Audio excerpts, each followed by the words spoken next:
مولانا ابوالقاسم کاشانی نجفی 1275 ہجری میں سرزمین نجف اشرف پر پیدا ہوئے۔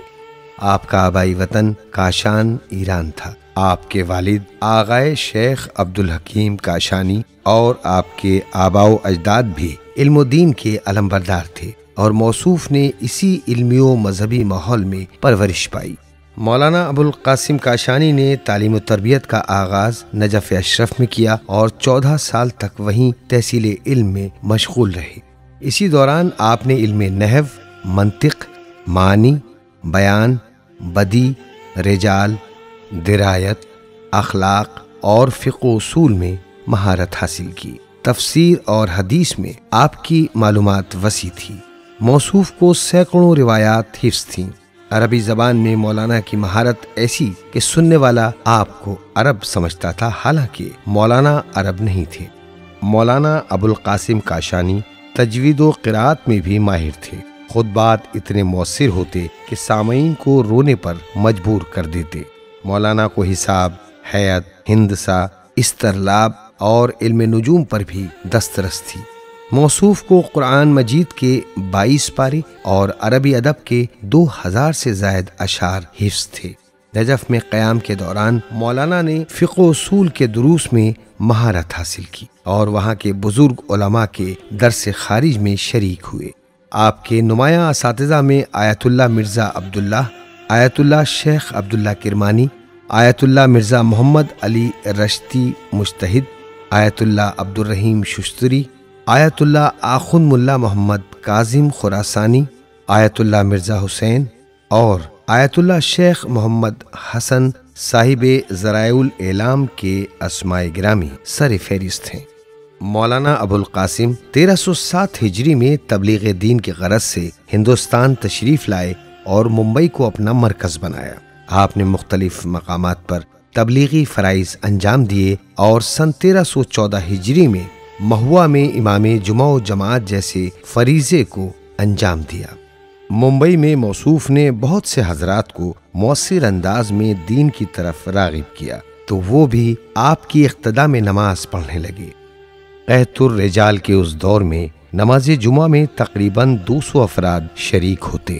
آپ نے محسوس کیا کہ ایک مستقل شیعہ اثنا عشری مسجد کی ضرورت ہے۔ مولانا ابوالقاسم کاشانی نے شیعہ خوجہ جامع مسجد اور آرام باغ کی تعمیر کے لیے کام شروع کیا۔ ابتدائی طور پر آپ نے آرام باغ کے نام سے قبرستان قائم کیا اور پھر مسجد کی تعمیر کا آغاز کیا۔ سن 1317 ہجری میں خوجہ شیعہ جامع مسجد کی بنیاد رکھی، لیکن لوگوں نے مخالفت کی اور کام روکنے کی کوشش کی۔ تاہم آپ اور آپ کے ساتھی شبانہ روز محنت کرتے رہے اور حکومت کی مدد سے مسجد کی تعمیر مکمل ہوئی اور ماہ ذی الحجہ 1320 ہجری میں مسجد بن کر تیار ہو گئی۔ مولانا کو اس سلسلے میں شدید مشکلات، مخالفت اور اذیتوں کا سامنا کرنا پڑا، مگر آپ ثابت قدم رہے اور تبلیغی خدمات جاری رکھیں۔ ممبئی میں آپ پہلے ایرانی شیعہ تھے۔ اس طرح شیعہ خوجہ جماعت وجود میں آئی اور ترقی کرتی گئی۔ آپ نے اپنا نائب جناب آغا سید حسین کو مقرر کیا، جو آپ کی غیر موجودگی میں وعظ اور نماز کے فرائض انجام دیتے۔ یوں مسلسل 40 سال آپ نے ممبئی میں خدمت دین انجام دی۔ تدریس کے شعبے میں بھی آپ نے نمایاں کردار ادا کیا۔ مولانا کاشانی نجفی نے نجف کے قیام کے دوران فقہ، اصول، حدیث اور تفسیر کی تعلیم دے کر بہت سے علماء کرام کی تربیت کی۔ مولانا کے شاگردوں میں مولانا شیخ ابوالقاسم، مولانا شیخ عبداللہ، آغائے شیخ احمد کاشف الغطاء اور آغائے الحاج احمد آغا شامل ہیں۔ ممبئی میں آپ کے شاگردوں میں حاجی ملا محمد باقر فیض آبادی، مولوی علی محمد اور مولانا فدا حسین کے اسماء گرامی قابل ذکر ہیں۔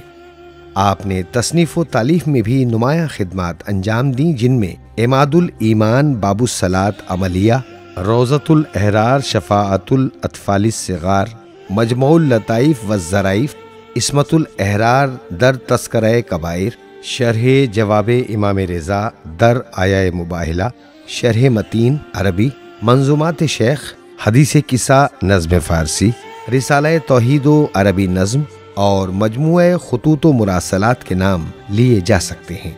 مولانا ابوالقاسم کاشانی عالم، فاضل، فقیہ، مجتہد، محدث، محقق، نہایت مقدس، منکسر المزاج اور خوش خط و خوش کلام تھے۔ 1311 ہجری اور 1313 ہجری میں حج بیت اللہ کی سعادت حاصل کی اور ایک مرتبہ زیارات مقام مقدسہ سے بھی مشرف ہوئے۔ سن 1331 ہجری میں بیماری کے باعث صاحبزادے کو نجف سے بلا کر ممبئی میں اپنی جگہ مقرر کیا اور خود عبادات و ریاضت میں مشغول ہو گئے۔ سن 1338 ہجری میں زیارت اتباط عالیات کے لیے تشریف لے گئے اور علماء اسلام سے ملاقات کی۔ یہ سفر تقریباً 1 سال جاری رہا۔ سن 1339 ہجری میں وطن واپس تشریف لائے۔ خداوند عالم نے آپ کو 6 فرزند عطا کیے، جن میں ایک فرزند صالح مولانا شیخ محمد حسن نجفی قابل ذکر ہیں۔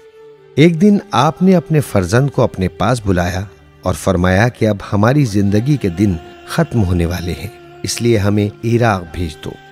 مولانا کے کہنے پر آپ کے صاحبزادے نے آپ کو عراق روانہ کیا۔ موصوف کربلا اور کچھ عرصہ نجف میں سکونت پذیر ہو گئے۔ آخر کار یہ علم و ادب کا چمکتا آفتاب 28 صفر المظفر 1350 ہجری بروز چہارشنبہ غروب ہو گیا۔ تشییع جنازہ میں مومنین و علماء کی بڑی تعداد نے شرکت کی۔ نماز جنازہ کے بعد آپ کو علامہ بہبہانی کے قریب رواق سید الشہداء علیہ السلام کربلا میں سپرد خاک کر دیا گیا۔